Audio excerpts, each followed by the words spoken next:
У меня был юбилей, день рождения, 60 лет. Я попросил, потому что джип, Хаммер, что Хаммер, наш вот Тигр, ничем не хуже. Потом ребята попросили в Оренбург. Там они его использовали, но я подумал, ну чем по оренбургским степям гонять, забрал. Он в гараже стоял, и сейчас, когда на Украине начались эти страшные события, то я хотел, чтобы он там лучше пускай будет использован. Он именно приспособлен для территории, где какие-то действия идут, где стрельба идет. Потому что он особый металл, обычная пуля его не возьмет. Бронированные части его есть. Он тяжелый, он легко не перевернется. И вот сейчас, где вот такая не совсем объявленная война, но постоянные перестрелки, блокпосты захватывают, там кидают, двигаются БТР и так далее. Вот для такого командира он самый раз, который будет объезжать все точки, где находятся, так сказать, люди, охраняющие город, так сказать, целую область, допустим, Луганская, там, Донецк.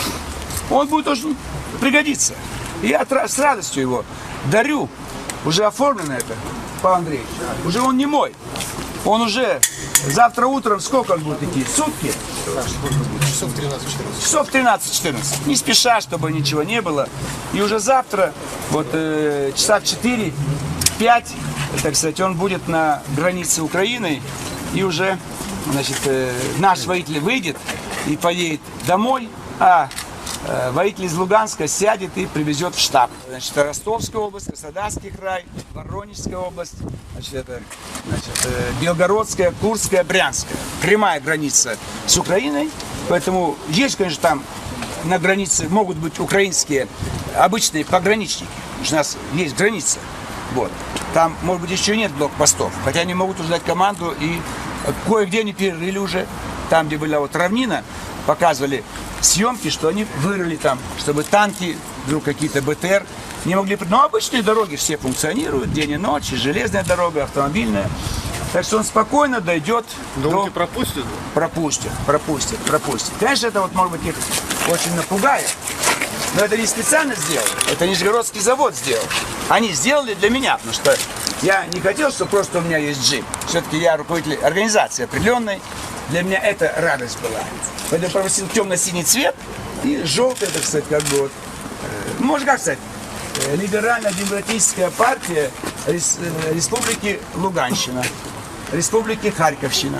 То есть это в Приднестровье мы так и сделали. Там была либерально-демократическая партия Республики Приднестровья. Поэтому аббревиатура ЛДПР, она подходит. Вместо России ставится республика. А какая сегодня?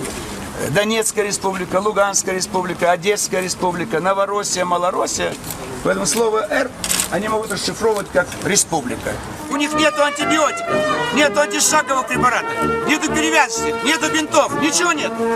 Люди легкораненые умирают там, Донецкая область, или Харьковская, или там Одесская. Поэтому мы в том числе везем первую партию медикаментов. И в ближайшие дни тонны медикаментов должны прийти на эту. Давай, дорогой, сейчас